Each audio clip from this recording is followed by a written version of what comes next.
할렐루야. 오늘 두 가지 주제로 하나님의 말씀을 나누겠습니다. 첫 번째 주제는 예수께서 친히 제자들 가운데 오시다. 그리고 두 번째 주제는 감정 위에 있는 믿음, 말씀 위에 있는 믿음. 이렇게 두 가지의 주제로 말씀 나누겠습니다. 먼저 예수께서 친히 제자들 가운데 오시다라는 주제로 말씀을 나눕니다. 예수님께서는 엠마오로 가는 제자들에게 두 가지의 은혜를 부어주셨죠. 말씀과 성찬이었습니다. 이 말씀과 성찬을 통하여서 제자들은 예수님의 살을 먹고 또한 부활에 대한 믿음을 가집니다. 그리고 그때부터 예수님은 그들의 눈에 보이지 아니하십니다. 그들은 이제 육신의 눈이 아니라 믿음으로 예수님을 보는 자들이 되었습니다. 그리고 이렇게 그들에게 믿음이 시작되자 그들은 곧바로 다시 예루살렘으로 돌아갑니다. 우리 계속해서 이어지는 말씀을 보도록 하겠습니다. 누가복음 24장 33절부터 35절까지의 말씀, Luke 24, verses 33 through 35. 우리 말씀 함께 읽습니다. 곧 그때로 일어나 예루살렘에 돌아가 보니 11 제자 및 그들과 함께한 자들이 모여 있어 말하기를 주께서 과연 살아나시고 시몬에게 보이셨다 하는지라. 두 사람도 길에서 된 일과 예수께서 떡을 떼심으로 자기들에게 알려주신 것을 말하더라. 아멘. They got up and returned at once to Jerusalem. They found the 11 and those with them assembled together and saying, It is true the Lord has risen and has appeared to Simon.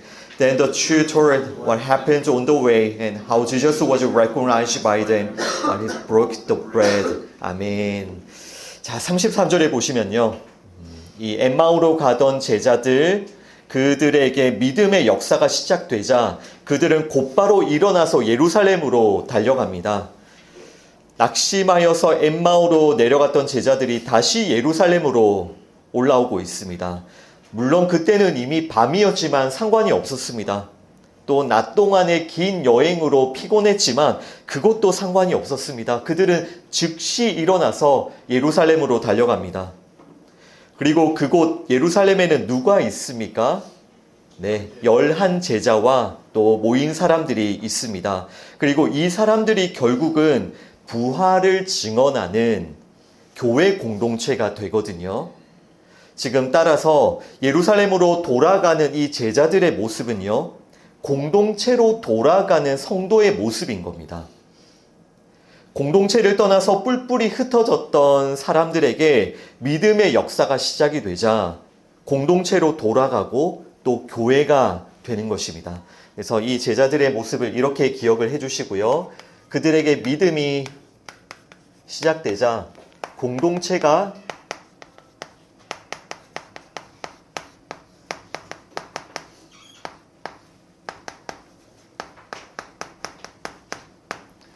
믿음이 시작되자 공동체로 돌아가는 이 공동체가 회복되는 교회가 세워지는 그러한 모습입니다. 여러분, 이것이 우리에게도 일어난 일이죠. 하나님께 범죄하여서 하나님과 단절되었던 우리들, 모두 뿔뿔이 흩어졌던 우리도 그렇게 다 흩어져 있었습니다. 그러나 우리에게 믿음의 역사가 시작이 되었고, 그리고 그런 믿음의 역사로 말미암아 우리가 이렇게 교회 공동체로 모여 있음을 믿습니다. 그리고 읽었던 34절 말씀은 그 예루살렘에 있던 11 제자들이 하는 말이에요. 그 예루살렘에 있던 제자들도 뭐라고 말합니까? 주께서 과연 살아나시고 시몬 베드로에게도 예수님이 보이셨다. 예루살렘에 있던 제자들도 예수님의 부활에 대해서 이렇게 이야기를 하고 있습니다. 그리고 35절에 그 엠마오로 갔다가 돌아온 두 제자도 이야기를 합니다. 엠마오로 가는 길에서 된 일, 그 가는 길에서 무슨 일이 있었습니까? 즉 예수님께서 말씀을 하나하나 풀어서 그들에게 가르쳐 주셨던 그 일과 또 제자들에게 떡을 떼어 주셨던 그 일에 대하여서 이 제자들도 나누고 설명을 합니다. 계속해서 누가복음 24장 36절부터 38절까지의 말씀도 읽어보겠습니다. verses 36 through 38 함께 읽습니다. 이 말을 할 때에 예수께서 친히 그들 가운데 서서 이르시되 너희에게 평강이 있을지어다 하시니 그들이 놀라고 무서워하여 그 보는 것을 영으로 생각하는지라. 예수께서 이르시되 어찌하여 두려워하며 어찌하여 마음에 의심이 일어나느냐. 아멘. While they were still talking about this, Jesus himself stood among them and said to them, Peace be with you. Then they are startled and frightened, thinking they saw ghosts. He said to them, Why are you troubled? Why do doubts rise in your minds? 아멘. 자, 이렇게 제자들이 서로 예수님의 부활에 대하여서 이야기를 하고 있을 때에 예수님께서 친히 그들 가운데 들어오셔서 말씀하십니다. 너희에게 평강이 있을지어다. 너희에게 평강이 있을지어다. 네, 이렇게 예수님께서 친히 제자들 가운데 오셨죠. 그리고 무엇을 선포해 주십니까? 너희에게 평강이 있을지어다. 그들에게 이 평강을 선포를 해주시는 그런 장면입니다. 하지만 이 예수님을 본 제자들의 반응이 어떻습니까? 제자들은 예수님을 보고 놀라고 또 무서워하여서 그 보는 것을 영으로 생각합니다. 이것이 무슨 뜻이냐면 제자들은 지금 자신들이 귀신이나 어떤 유령을 보고 있다라고 생각을 하는 거예요. 유령을 보고 있다. 즉 우리가 여러 차례 말씀을 통하여서 확인한 것처럼 사람이라는 존재는요, 부활하신 예수님을 보고도 믿지를 못합니다. 부활하신 예수님을 앞에 두고도 믿지를 못하는 거예요. 왜냐하면 이 믿음이라는 것은 사람이 육신의 눈으로 무언가를 본다고 생기는 것이 아니라 믿음은 하나님의 은혜요. 또 믿음은 성령님께서 말씀을 통해 주시는 선물이기 때문에 그런 것이죠. 그리고 이렇게 귀신이나 유령을 본 것처럼 놀라고 또 무서워하는 제자들에게 예수님께서 말씀하시죠. 어찌하여 두려워하며 어찌하여 마음에 의심이 일어나느냐. 여러분 이 상황을 잘 보시면요. 이번에도 역시 예수님은 로마의 황제나 또 유대의 그 종교 지도자들에게 자신을 나타내지 않으셨죠. 지금 예수님은 누구에게 자신을 나타내십니까? 네, 예수님은 택하신 그 제자들 가운데 친히 자신을 나타내고 계시는 거예요. 이번에도 동일하게 예수님은 로마 황제가 아니라 택한 제자들,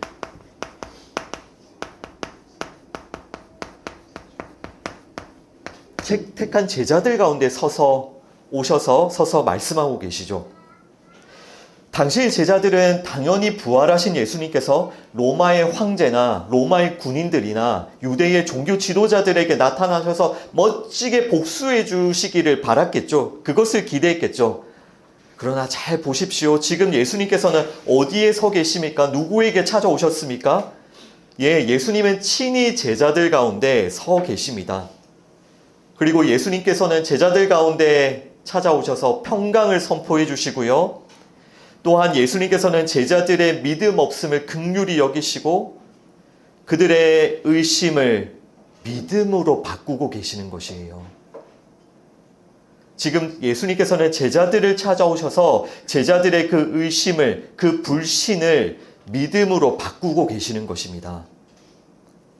즉 예수님은 로마 황제를 찾아가서 로마 황제와 싸우는 것이 아니라 로마 황제에게 복수하는 것이 아니라 제자들의 불신과 싸우고 계시고 그 제자들의 불신을 믿음으로 바꾸고 계시는 것이죠.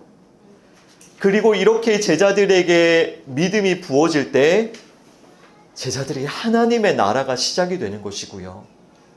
이것이 계속해서 예수님의 부활 이후에 성경이 우리에게 설명하는 것이에요. 그러니까 예수님께서는 택한 제자들에게 오셔서 그들의 불신을 믿음으로 바꾸고 계시는 것입니다. 이것을 하기 위해서 예수님께서는 제자들을 찾아오시는 거예요. 그들의 불신을 믿음으로 바꾸시기 위하여서. 그리고 이렇게 믿음이 시작된 이 제자들에게는 하나님의 나라가 시작이 되죠. 더 이상 그들의 눈과 그들의 마음과 그들의 관심은 이 땅의 나라가 아니라 하나님의 나라를 바라보고 그들은 하나님 나라의 삶이 시작이 되는 것입니다. 여러분, 예수님께서는 이 땅에 임금으로 오신 것이 아니죠. 그죠? 예수님께서는 하나님 나라의 왕으로 오셨습니다. 그리고 예수님께서는 지금 그 하나님 나라의 백성들을 한 사람 한 사람 부르고 계십니다. 믿음을 부어주시면서. 제자들에게 이렇게 믿음이 부어질 때에 그들은 더 이상 이 세상 나라에 속한 자들이 아니라 하나님 나라에 속한 자들이 되고 하나님 나라를 위해 살아가기 시작하는 거예요. 이것이 부활하신 예수님을 믿는 그 믿음의 역사인 것입니다. 여러분, 그러나 오늘날도 사람들은 똑같습니다. 당시의 사람들의 반응과 오늘날의 사람들의 반응도 똑같아요. 오늘날에도 사람들은 어떤 예수를 찾습니까? 예, 오늘날에도 사람들은요, 로마 황제를 걷어차버리고 그 로마 황제의 자리에 앉는 예수를 찾죠. 모든 사람이 그 예수를 찾죠. 그러다가 사람들은 예수님이 자신이 원하는, 자신이 기대하는 모습으로 나타나지 않으시면 어떻게 합니까? 사람들은 예수님이 자신들이 생각하는 그 생각대로 그 원하는 일들을 이루어 주시지 않으면 어떻게 합니까? 더 이상 예수님을 찾지 않습니다. 사람들은 그 로마 황제의 자리에 앉는 예수, 그리고 모든 일들을 자기의 뜻대로 이루어주는 예수, 그런 예수를 간절히 찾는데 그런 모습, 그런 기대를 충족시켜주지 않는 예수 찾지 않습니다. 그리고 이런 상황에 대해서 사람들은 하나님이 침묵하고 계시다 라고 생각하면서 하나님을 비난하고 원망하고 하나님을 떠나게 되죠.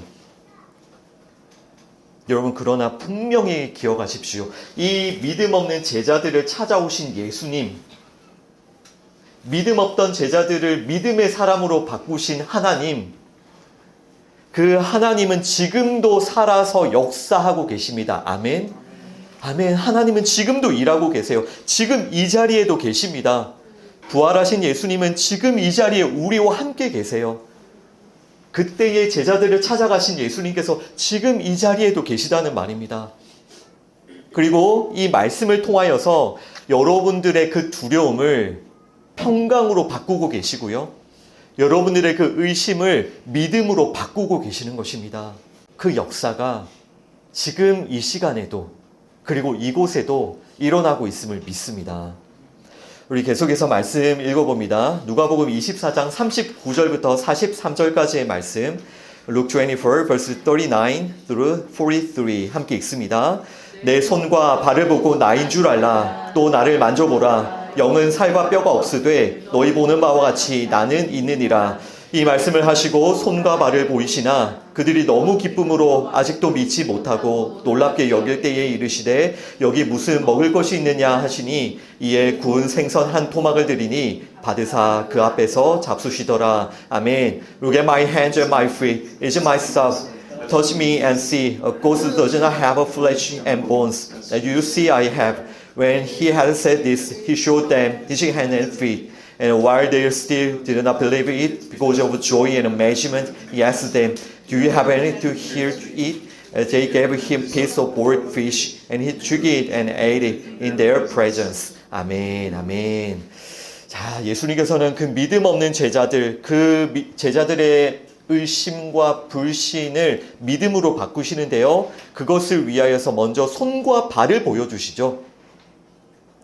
주님의 손과 발에는 무슨 자국이 있습니까?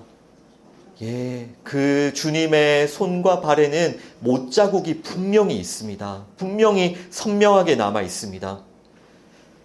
하지만 41절 제자들은 예수님의 손과 발을 보고도 설명이 어떻습니까? 너무 기쁨으로 아직도 믿지 못하고 놀랍게 여기다. 지금 이 41절을 공동 번역은 어떻게 번역하고 있냐면요. 그들은 기뻐하면서도 믿어지지가 않아서 어리둥절해 있었다라고 번역을 하고 있습니다. 믿지 못하는 겁니다. 믿지 못하는 거예요. 놀랍기는 놀라운데 기쁘기는 기쁜데 믿지 못하는 겁니다. 그러니까 제자들은 부활하신 예수님이 바로 앞에 있지만 그 예수님의 못자국, 그 손과 발의 못자국을 보고 있지만 도무지 믿어지지가 않는 거예요. 믿어지지가 않는 거예요. 그리고 예수님께서는 이런 제자들에게 먹을 것을 찾으시죠. 그리고 생선 한 토막을 제자들 앞에서 잡수셨습니다. 귀신이나 유령은 음식을 먹지 않잖아요. 그것을 설명해 주고 계시는 거예요. 예수님께서는 실제로 음식 드시는 모습을 제자들에게 보여주심으로 예수님 자신이 지금 유령이 아님을 제자들에게 가르쳐 주고 계시는 거죠. 나는 고스트가 아니야. 나 유령이 아니야. 눈으로 보이고 만질 수 있고 음식을 먹을 수 있는 그 예수님의 몸을 보여주고 계시는 겁니다. 따라서 지금 제자들이 보는 것은 환상도 아니고요. 유령도 아니에요. 예수님은 실제로 부활하셨습니다. 그리고 예수님은 그 부활의 몸을 입고 계시고요. 예수님을 부활의 첫 열매라고 하죠. 그죠? 예.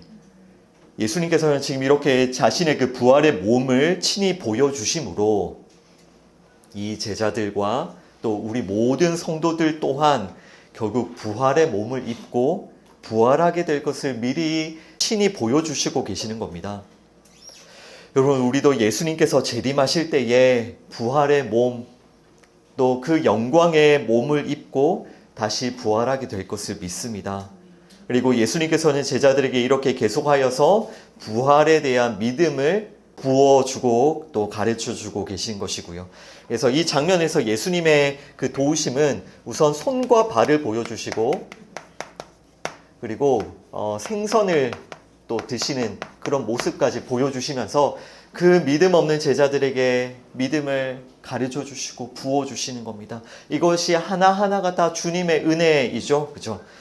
자, 계속해서 누가복음 24장 44절과 45절 말씀도 읽어보겠습니다. verses 44 and 45 함께 읽습니다. 또 이르시되 내가 너희와 함께 있을 때에 너희에게 말한 바 곧 모세의 율법과 선지자의 글과 시편의 나를 가르쳐 기록된 모든 것이 이루어져야 하리라 한 말이 이것이라 하시고 이에 그들의 마음을 열어 성경을 깨닫게 하시고 아멘. He said to them, This is what I told you while I was still with you. Everything must be fulfilled that is written about me in the law of Moses and the prophets and the Psalms. Then he opened their minds so they could understand the scriptures. 아멘, 아멘. 모세의 율법과 선지자의 글과 시편에 이것은 구약 성경이죠. 그 구약 성경에 나를 가리켜 기록된 모든 것이 이루어져야 하리라 한 말이 이것이라. 그러니까 예수님께서는 제자들의 마음을 열어서 이 성경 말씀을 깨닫게 해 주십니다. 결국 가장 중요한 것, 모든 성경에 쓴 바, 성경을 통해 예수님을 가르쳐 주시죠. 모든 성경입니다. 모든 성경에 쓴 바, 모든 성경이 증언하고 있는 그 예수님에 대하여서 예수님께서 이 제자들에게 하나하나 말씀을 가르쳐 주십니다. 여러분, 정말 우리가 함께 강조하고 또 강조했던 말씀이죠. 우리가 몇 주간에 걸쳐서 보고 또 보았던 말씀이죠. 예수님께서는 엠마오로 가는 제자들에게 하셨던 것과 동일하게 여러 제자들이 모인 곳에서도 그들의 마음을 여시고 성경을 깨닫게 하십니다. 여러분, 이것이 부활하신 예수님께서 제자들에게 하셨던 사역이에요. 부활하신 예수님께서 제자들에게 찾아오셔서 하신 일입니다. 그러니까 이와 같이 누가복음 24장에는요. 두 번이나 거듭하여서 부활하신 예수님께서 하신 이 사역을 설명하고 있어요. 모든 성경에 쓴 바 그 예수님에 대한 것을 자세히 풀어서 가르쳐 주시는, 그리고 이것이 사도행전에서 사도 바울이 마지막까지 섬겼던 사역이라고 말씀드렸죠.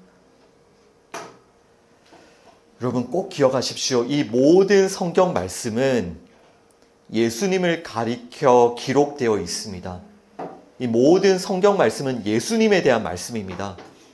그리고 예수님에 대해서 기록된 이 모든 성경 말씀은 반드시 이루어집니다. 예수님께서는 제자들을 찾아오셔서 지금 이것을 가르쳐주고 계시죠. 마음을 열어서 이 모든 성경이 나에 대해 기록되어 있단다. 그리고 나에 대해 기록되어 있는 이 모든 말씀이 다 이루어진단다. 이것을 제자들에게 하나하나 설명해 주시면서 이것을 깨닫게 해주고 계시죠. 그리고 이 말씀을 통해 제자들에게 무엇이 부어집니까? 믿음이 부어지는 겁니다. 이를 통해 제자들에게 믿음이 부어지는 거예요. 여러분, 이것이 오늘 예수님께서 예루살렘에 모인 제자들에게 찾아오셔서 하신 일, 그들에게 일어난 일입니다. 가장 핵심은 결국 예수님께서 이 성경을 통하여 예수님 자신을 가르쳐 주시고 그들이 믿는 자가 되었다라는 것입니다. 그들이 믿는 자가 되었다. 왜 이렇게 이 예수님께서 성경을 자세히 풀어 자신을 증언하는 것을 누가복음 24장에서 거듭 설명하고 있는지 아시겠죠? 어떻게 믿음 없는 우리가 믿음의 사람이 될 수 있습니까? 어떻게 우리가 그 부활을 믿을 수 있습니까? 그것은 바로 성경 말씀을 통한 성령님의 역사이기 때문이에요. 그것을 이 말씀이 계속해서 설명해 주고 있습니다. 자, 이제 두 번째 주제로 넘어가겠습니다. 두 번째 주제는 감정 위에 있는 믿음, 말씀 위에 있는 믿음이라는 주제로 오늘 말씀을 좀 나누겠습니다. 여러분, 오늘 본문 말씀을 쭉 이렇게 우리가 함께 읽어왔는데요. 이 본문 말씀을 통하여서 감정과 믿음에 대하여서 좀 깊이 생각해 보셨으면 좋겠어요. 우선 이 제자들의 오늘 본문을 통하여서 제자들이 느꼈던 감정들을 좀 찾아보시죠. 우선 37절에 보시면 제자들은 놀라고 무서워했습니다. 그리고 38절에 보시면 제자들은 두려워하고 의심하였습니다. 그리고 41절에 보시면 제자들은 기뻐하며 놀랍게 여겼습니다. 즉, 부활하신 예수님을 앞에 두고 제자들의 마음에 수많은 감정들이 요동을 치죠. 지금 이 하나하나 감정들이 정말 강렬한 감정들이거든요. 놀랐다가, 무서워했다가, 두려워했다가, 의심했다가, 너무 기뻐했다가, 놀랍게 여겼다가, 지금 이 제자들의 이 감정이 요동하는 모습을 보세요. 이 제자들의 모습은 정말 혼란 그 자체입니다. 정말 감정이 요동치죠. 그러나 이런 제자들에 대하여서 성경은 분명히 말씀합니다. 41절에 보시면 그들은 아직도 믿지 못하더라. 믿지 못하더라. 제자들은요, 수많은 감정을 느끼고 있지만, 부활하신 예수님을 앞에 두고 수많은 감정을 느끼고 있지만 결정적으로 그들은 믿음이 없었습니다.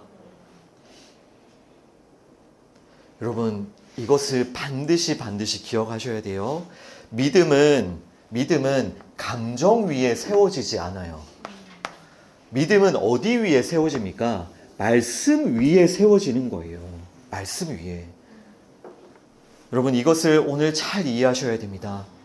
그래서 지금 예수님께서는 수많은 감정들이 요동치고 있는 제자들에게 무엇을 가르쳐 주세요? 말씀을 가르쳐 주시죠.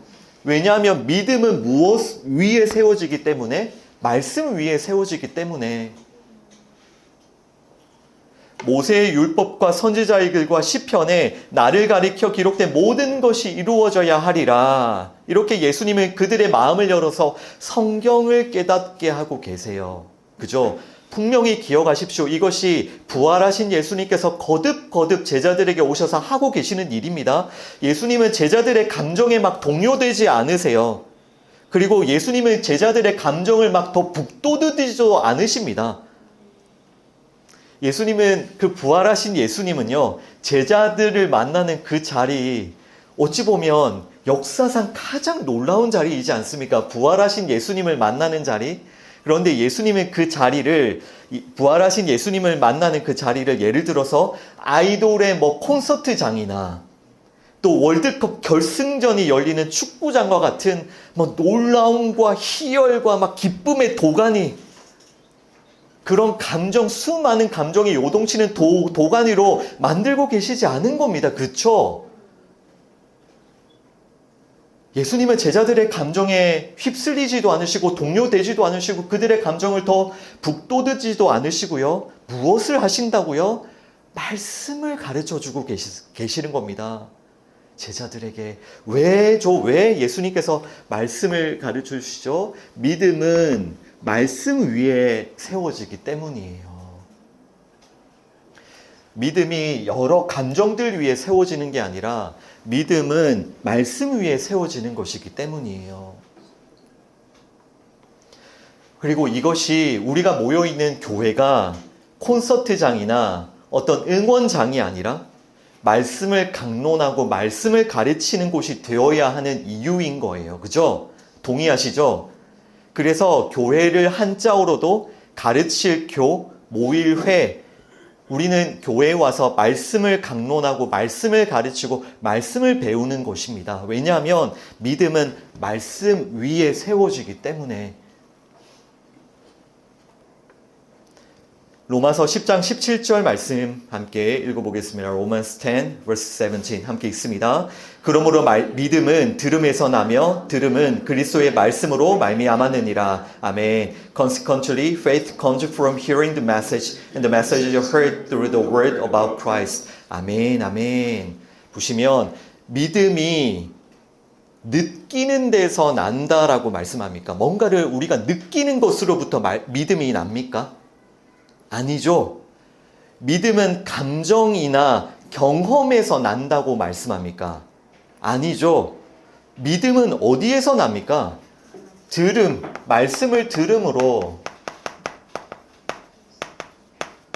말씀을 들음으로 믿음이 납니다. 절대로 어떤 감정이나 경험으로 믿음이 나는 것이 아니에요. 말씀을 들음으로 믿음이 납니다. 그리스도의 말씀에 대한 들음 그 위에 믿음이 세워지는 것입니다. 여러분, 우리는 보통 이렇게 생각하죠. 내 마음이 기쁘면 나에게 믿음이 생겼다. 또 내가 어떤 감동을 받으면 나의 믿음이 커졌다. 이렇게 우리는 생각하지만 성경은 믿음에 대하여 분명히 말씀합니다. 믿음은 감정과 다르고요. 믿음은 우리의 감정 위에 세워지지 않습니다. 물론 감정은요, 우리가 느끼는 많은 감정은 우리를 믿음으로 안내하기도 하고 또 감정은 믿음의 결과로 따라오기도 합니다. 그죠? 이 감정이라는 것은 우리에게 믿음에 대한 안내를 주기도 하고 믿음에 대한 결과로 우리에게 주어지기도 해요. 그러나 중요한 것은 믿음은 감정 위가 아니라 말씀 위에 세워진다는 이 진리, 이 사실인 것입니다. 그러니까 우리가 보통 생각하는 이런 생각들을 여러분 이런 말씀을 보면서 하나하나 바꾸어 가셔야 되는 거예요. 예를 들어서 예배 때 어떤 감동을 받으면 우리는 예배를 잘 드렸다고 생각하죠. 또 우리가 어떤 찬양을 드릴 때 우리가 눈물을 흘리면 찬양을 잘 드렸다고 생각하잖아요.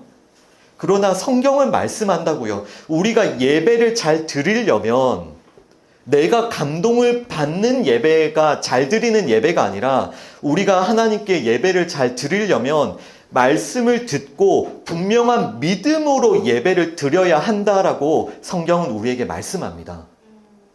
또한 찬양을 우리가 하나님께 잘 드리려면 내가 감동받는 게 우선이 아니라 말씀을 듣고 믿음으로 찬양을 드려야 한다라고 성경 말씀은 우리에게 가르쳐 줍니다.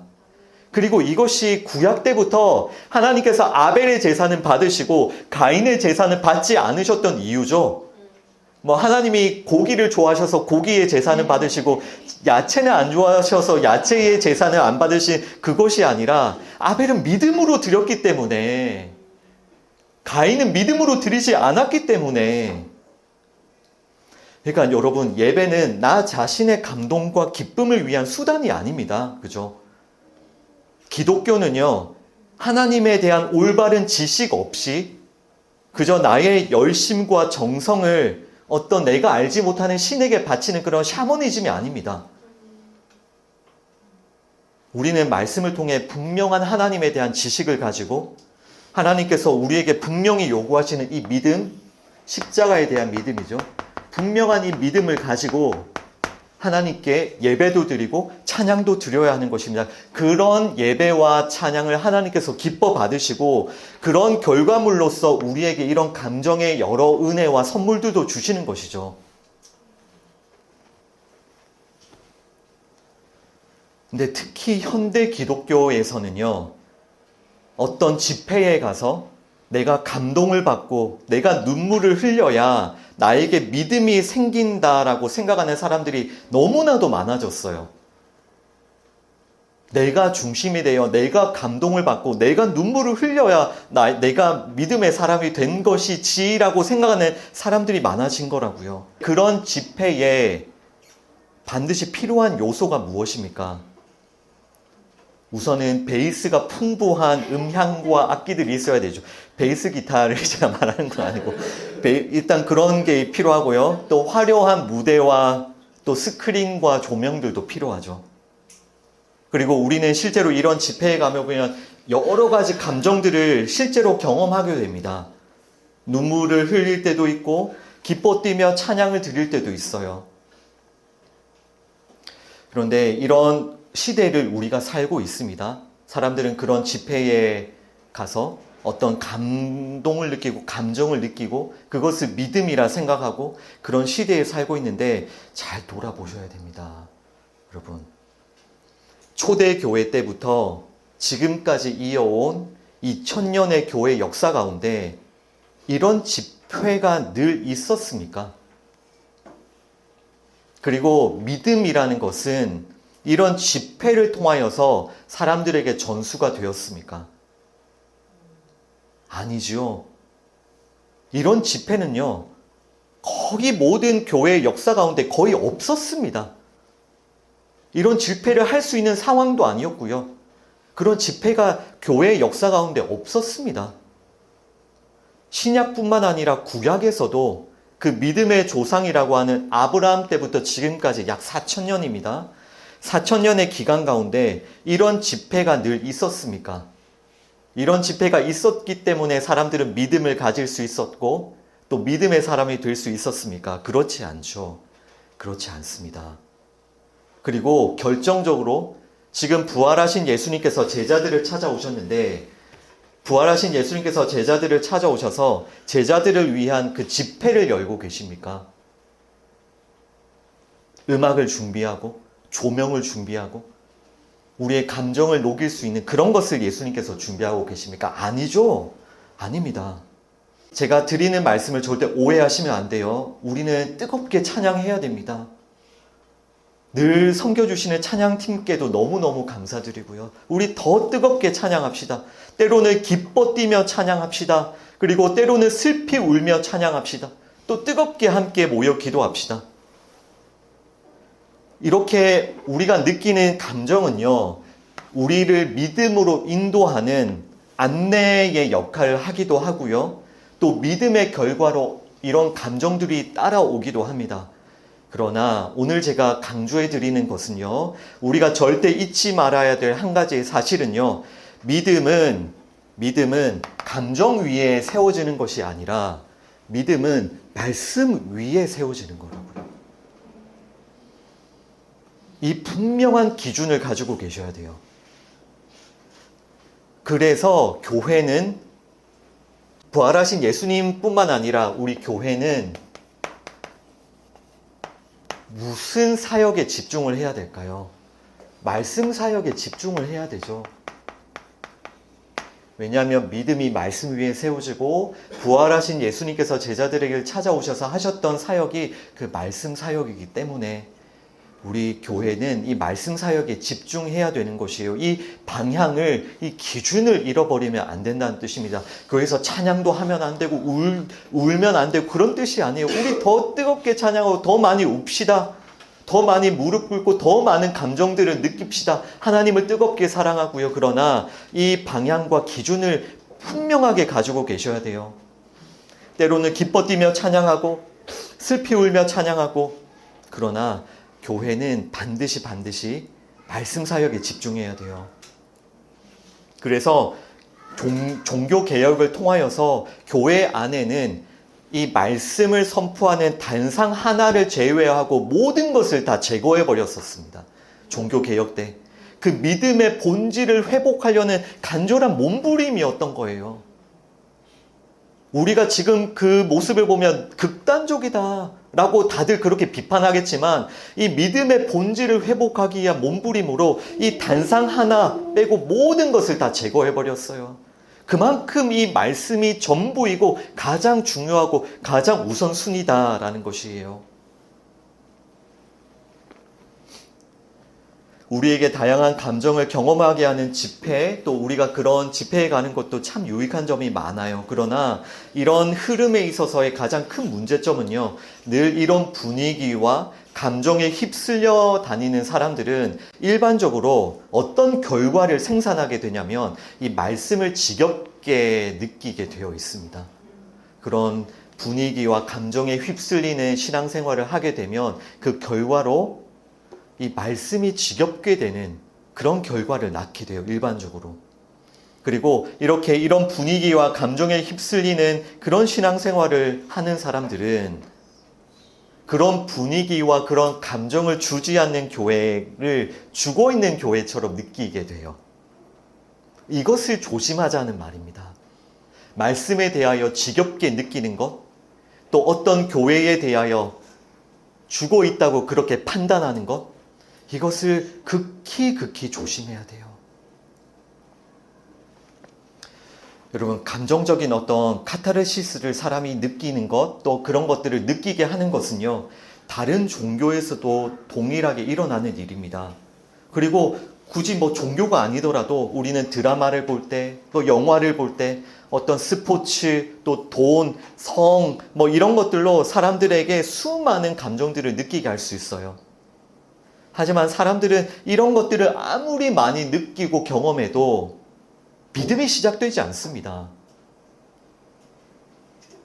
믿음은 감정 위에 세워지는 것이 아니라 말씀 위에 세워지는 것이기 때문에, 물론 이 감정도 하나님의 귀한 선물이에요, 여러분. 하나님의 선물.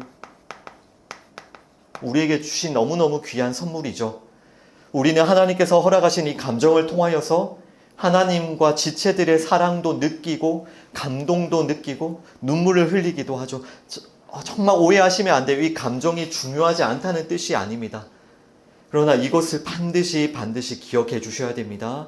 하나님은 우리가 믿음의 사람이 되기를 원하세요. 그래서 하나님은 우리의 불신과 싸우고 계시고요. 결국 우리의 불신을 믿음으로 바꾸어 내시고야 마세요. 이를 위해서 지금 예수님은 제자들을 찾아오셨고요.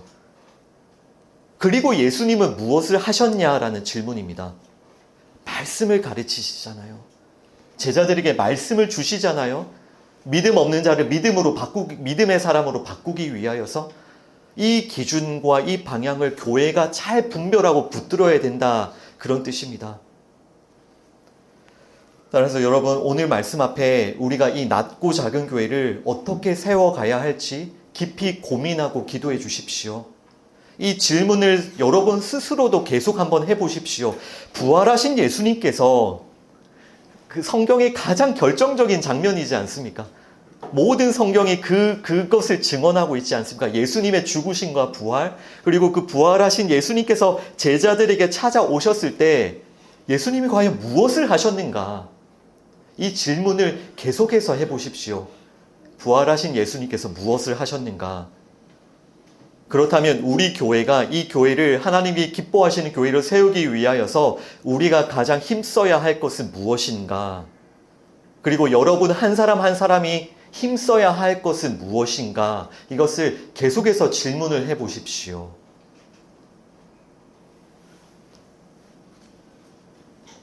또 최근에 일어나는 큰 흐름 가운데 하나는 특히 한국의 청년들과 청소년들이 교회를 떠난다라는 이유로 교회는 그들이 좋아하는 다양한 그런 프로그램과 집회를 만들기 시작했습니다. 청년들과 청소년들이 좋아하는 그 스타일의 그런 집회를 만들기 시작했는데요. 이것도 잘 돌아보셔야 됩니다. 하나님은 무엇을 하기를 원하신다고요? 믿음 없는 자를 믿음의 사람으로 바꾸기를 원하십니다. 믿음 없는 다음 세대를 믿음 있는 세대로 바꾸시기를 원하세요. 그러면 그 청년들이 좋아하는 어떤 프로그램을 만드는 것이 그들에게 믿음을 주기 위한 최선일까요? 그것이 교회에서 해야 되는 것일까요? 그것이 아니라 예수님이 하신 일을 우리가 해야 된다는 말입니다. 다음 세대에게도 정말 필요한 것은 뭐라고요? 말씀요, 말씀. 양질의 말씀요. 예수님께서 엠마오로 가는 제자들에게 하셨던 그 사역요, 이 모든 성경이 나를 가리켜 기록되어 있단다. 예수님께서 지금 예루살렘에 모인 제자들에게 하셨던 그 사역요, 그리고 이 말씀에 기록된 예수님을 우리가 증거할 때에 반드시 이 말씀을 통하여서 성령님께서 역사하신다는 그 믿음을 우리가 붙들어야 됩니다. 우리도 그렇게 믿음을 가졌기 때문에, 그래서 여러분들께 거듭 부탁드리는 것은 여러분 한 사람 한 사람이 먼저 요한복음부터 이 교회로 부르셨기 때문에 요한복음부터 진지하게 배우십시오. 한 권 한 권을 진지하게 배우십시오. 그것이 믿음 없는 제자들에게 예수님께서 하셨던 사역이에요. 사도 바울이 순교 직전까지 끝까지 붙들었던 사역이고요. 그것이 불신과 의심의 사람이 믿음의 사람으로 변화되는 역사인 것입니다. 여러분, 이 제자들, 오늘 수많은 감정을 느끼고 있는 이 제자들을 보십시오. 감정은 일시적이고요. 수많은 감정들이 우리 가운데 요동치죠. 우리 모두가 똑같습니다. 다 그렇게 살잖아요. 우리는 그렇게 우리 안에서 수많은 감정들이 요동치며 살아가고 있지만 하나님의 말씀은 영원합니다. 하나님의 말씀은 흔들리지 않습니다. 그리고 이 말씀 위에 세워지는 믿음도 흔들리지 않는 거예요. 하나님께서는 우리가 일시적인 감정들에 휘둘리면서 살기를 원하지 않으시는 거예요. 그것은 믿음의 삶이 아니에요. 하나님께서 우리가 믿음으로 살기를 원하시는 겁니다. 오늘 본문 36절을 다시 한번 읽어보겠습니다. Luke 24 verse 36 말씀 함께 읽습니다. 이 말을 할 때에 예수께서 친히 그들 가운데 서서 이르시되 너희에게 평강이 있을지어다 하시니 아멘. While they were still talking about this, Jesus himself stood among them and said to them, Peace be with you. 아멘, 아멘. 보십시오. 지금 제자들이 예수님을 초청한 것이 아니죠. 예수님은 제자들의 불신과 의심을 뚫고 들어가서 그 안에 서셨죠. 그리고 선포하시죠. 너희에게 평강이 있을지어다. 예수님께서 평강을 선포하고 계시는 이 상황에서 사실 제자들을 둘러싼 상황은 하나도 바뀐 게 없습니다. 그죠? 제자들에게 뭐 하나도 바뀐 게 없어요. 여전히 이스라엘은 그들의 최고 관심사였던 그 이스라엘은 여전히 로마의 지배를 받고 있고요. 또한 여전히 제자들도 예수님을 십자가에 못 박았던 그 유대인 지도자들을 두려워하여서 문을 꼭꼭 닫고, 요한복음에는 그렇게 설명이 되어 있죠. 이 제자들이 그 유대인들이 너무나도 두려워서 문을 꼭꼭 닫고 집안에 숨어 있는 그때입니다. 따라서 지금 예수님께서 선포하시는 이 평강이라는 것은요, 제자들이 어떤 환경의 변화로 말미암아 주어지는 어떤 감정이 아닌 겁니다. 그죠? 바뀐 건 아무것도 없다고요. 지금 예수님께서 선포하시는 평강은 십자가를 통하여서 분명히 일어난 일이고요. 하나님과의 화목이고요. 말씀 위에 있는 평강이에요. 그러니까 아까 믿음이 말씀 위에 있다고 했죠. 지금 예수님께서 뭘 선포하십니까? 평강을 선포하시죠. 예수님께서 선포하시는 평강도 어떤 일에 대한 감정이 아니라, 감정의 결과물이 아니라 말씀의 결과물인 거예요. 어떤 말씀? 이 말씀이 증거하는 십자가를 통해 무슨 일이 일어났길래 우리가 하나님과 화목하게 되었잖아요.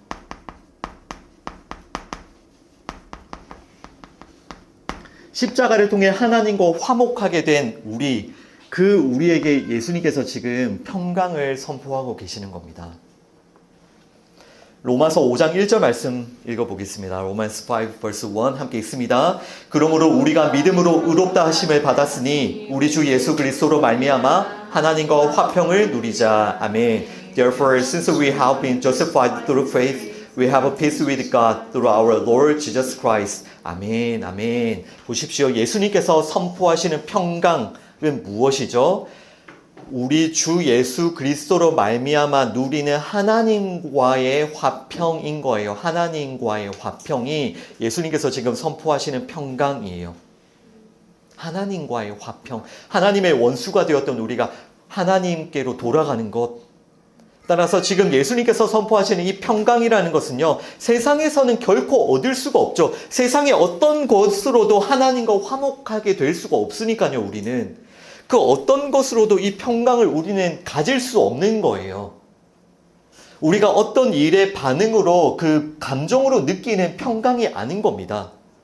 이 평강은 분명히 일어난 그 십자가의 일에 대한 결과로 우리에게 주어지는 말씀 위에 서 있는 평강이기 때문이에요. 분명한 사실이에요. 이 평강은 십자가에서 이루어진 분명한 사실이고요. 이 평강은 믿음으로 의롭다 하심을 받은 자들만이 누리는 하나님과의 화평인 거예요. 예레미야 6장 14절도 읽어보겠습니다. 제레마이아 6 verse 14 함께 읽습니다. 그들이 내 백성의 상처를 가볍게 여기면서 말하기를 평강하다 평강하다 하나 평강이 없도다. 아멘. They dress the wounds of my people as though it were not serious. Peace, peace. They say when there is no peace. 아멘. 구약시대부터 많은 거짓 선지자들이 있었죠. 그죠? 그들도 항상 평강을 외쳤습니다. 그러나 성경은 분명히 말씀하죠. 그들이 내 백성의 상처를 가볍게 여기면서 말하기를 평강하다, 평강하다 하나 평강이 없도다. 속이는 거예요. 그런데 잘 생각해 보십시오. 왜 지금 거짓 선지자들이 외치는 평강은 항상 다 가짜 평강입니까? 이 말씀뿐만 아니라 구약 성경에 종종 나오죠. 이 가짜 평강을 선포하는 거짓 선지자들. 왜 거짓 선지자들이 선포하는 평강은 다 가짜예요? 예. 왜 그들이 거짓 선지자냐? 왜 그들이 선포하는 평강이 가짜냐면 그들이 외치는 평강은 무엇을 근거하지 않기 때문에 십자가를 근거하지 않기 때문에 그런 거예요. 예수님의 그 십자가를 근거로 외치는 평강이 아니기 때문입니다. 그러니까 가짜죠. 그냥 사람이 일시적으로 느끼는 그 감정, 그것을 약속하는 것은 속임수라는 말입니다. 예수님의 십자가를 근거로 하지 않는 평강, 가짜입니다. 그런 평강으로는요, 백성들의 죄와 상처를 해결할 수가 없습니다. 아무리 거짓 선지자들이 평강을 외쳐도 그 평강으로는 우리의 죄를 씻지 못한다는 말입니다. 십자가로 말미암지 않고는 죄인이 결코 하나님과 평강을 이룰 수 없기 때문에 십자가를 근거하지 않는 평강은 하나님과의 화평이 아니기 때문이에요. 자, 여러분 꼭 기억하십시오. 친히 제자들 가운데 서셨던 예수님께서 오늘 이곳에도 함께 계십니다. 성령님을 통하여서 예수님은 우리를 찾아오시고 우리와 함께 계세요. 그리고 우리에게 평강을 선포하고 계십니다. 예수님께서 우리에게 주시는 평강은요, 십자가를 통해 일어난 하나님과의 화평이죠. 그죠? 그러니까 우리는 십자가를 믿는 믿음 안에서 하나님과 화평을 누릴 수가 있는 겁니다. 우리는 십자가를 통해 하나님과 화목하게 되었기 때문에 이 평강을 날마다 누려갈 수가 있는 겁니다. 이 믿음 안에서, 그 십자가 위에서요. 여러분들을 둘러싼 여러 상황과 문제들, 여러분들을 어렵게 하고 힘들게 하는 여러 문제들은 그대로일 수도 있습니다. 하지만 그런 상황과 문제들에 휘둘리지 마시고 여러 감정들에 휘둘리는 삶을 멈추십시오. 이제 여러분은 기억하십시오. 여러분은 어떤 상황에서도 평강을 누릴 수 있는 사람입니다. 여러분은 어떤 상황에서도 하나님과의 화평을 누릴 수 있는 사람입니다. 왜냐하면 여러분은 말씀 위에 있는 믿음을 가진 자들이기 때문에, 환경에 따라 그 감정 위에 있는 믿음을 가진 자가 아니라 말씀 위에 있는 믿음을 가진 자기 때문에 여러분은 어떤 상황에서도, 어떤 어려움 가운데서도, 어떤 고난에서도 평강을 누릴 수 있는 거예요. 하나님과의 화목을 누릴 수 있는 거예요. 하나님께서는 그 믿음을 발휘하며 살도록 여러분들을 세상에 보내시고 여러분들에게 때로는 고난을 허락하시는 거예요. 그러니까 여러분, 고난이 있다면 오히려 기뻐하십시오. 여러분들의 그 믿음이 발휘가 되는, 세상 사람들이 정말 깜짝 놀라, 아니 어떻게 저런 상황 속에서도 기뻐해, 저런 상황에서도 찬양해, 저런 상황에서도 예배해? 세상 사람들이 놀라는 그 믿음, 그 평강을 우리는 성도들은 고난 가운데 누릴 수 있다는 말입니다. 여러분 꼭 기억하셔야 돼요. 십자가를 통해 여러분은 하나님의 자녀가 되었습니다. 아멘. 십자가를 통해 여러분은 이미 하나님 나라의 백성이 되었습니다. 아멘. 십자가를 통해 여러분들에게 예수님의 생명이 이미 부어졌습니다. 아멘. 이 평강을 누리시고 이 생명을 누리시고 하나님과의 화목을 누리시고 하나님 나라를 누리십시오. 감정은요, 여러분들에게 일어나는 어떤 일과 현상에 대한 반응이죠. 그러나 믿음은 하나님의 말씀에 대한 반응이에요. 이것을 잘 구분하셔야 됩니다.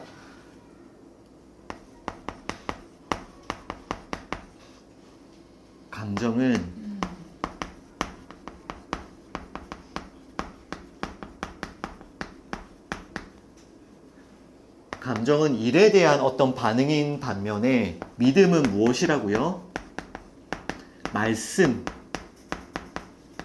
말씀에 대한 반응인 거예요.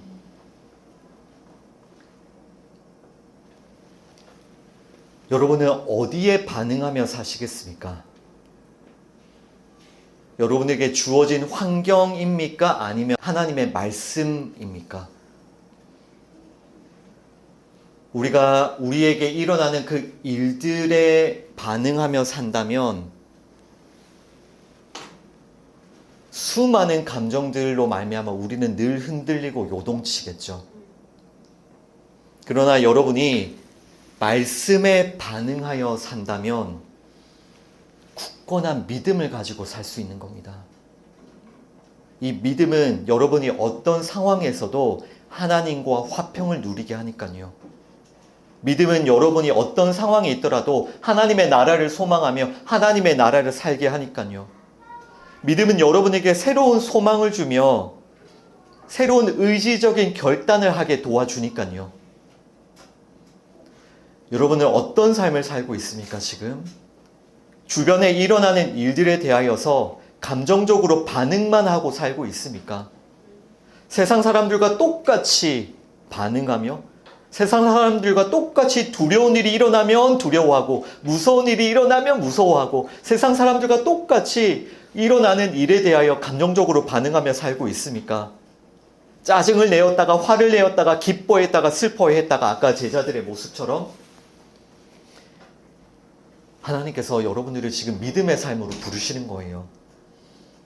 그런 일어나는 일들에 대하여 감정적으로 반응하는 세상 사람들이 아니라 하나님의 말씀에 대하여 믿음으로 반응하는 그 삶으로 하나님께서 여러분들을 초청하고 계심을 믿습니다. 이 일을 위하여 하나님께서는 지금도 역사하고 계시는 겁니다. 이곳에서. 그리고 우리가 이렇게 말씀을 붙들고 살아갈 때 이미 하나님의 나라가 시작이 되고 우리가 하나님의 나라에 쓰임받고 하나님의 나라를 위해 살 수 있는 거예요. 여러분, 오늘 말씀을 마무리합니다. 여러분, 꼭 부탁드립니다. 성령님께서, 예수님께서 이 자리에 오셔서 어떤 역사를 일으키고 있는지를 분명히 보셔야 됩니다. 여러분들 말씀을 통해 믿음을 붙들게 하세요. 따라서 이제는 여러분들의 주변에 일어나는 여러 일들에 대하여 감정적으로 반응하며 그것들에 휘둘리는 삶이 아니라 하나님께서 주시는 말씀을 믿음으로 받고 이 말씀을 붙들고 이 말씀에 믿음으로 반응하며 하나님의 나라를 위해 사십시오. 영원한 하나님의 나라. 그 믿음의 역사를 우리 함께 경험해 갑시다. 이런 믿음의 삶은 반드시 하나님의 말씀으로 말미암는다는 것을 기억하시고 무엇보다 이곳에 이 교회에 불러주신 하나님의 부르심을 기억하며 요한복음부터 잘 배우고 깊이 배우고 이 말씀을 믿음으로 붙들며 말씀에 믿음으로 반응하며 살아가는 여러분 모두가 되기를 주님의 이름으로 축원드립니다. 아멘. 기도하겠습니다. 하나님 감사합니다. 오늘 부활하신 예수님께서 예루살렘에 모인 제자들을 찾아가신 말씀을 우리에게 말씀하여 주시니 감사합니다. 하나님, 제자들이 부활하신 예수님을 앞에 두고도 그 수많은 감정들에 휘둘리며 두려워했다가 무서워했다가 염려했다가 기뻐했다가 또 놀라워했다가 그러나 그들은 믿음을 가지지 못하였습니다. 그런 제자들을 불쌍히 여기셔서 예수님께서는 그들에게 말씀을 주시고 그들이 이제는 믿음으로 말씀을 붙들게 해주시니 주님, 이 역사가 우리 가운데도 일어나고 있음을 믿습니다.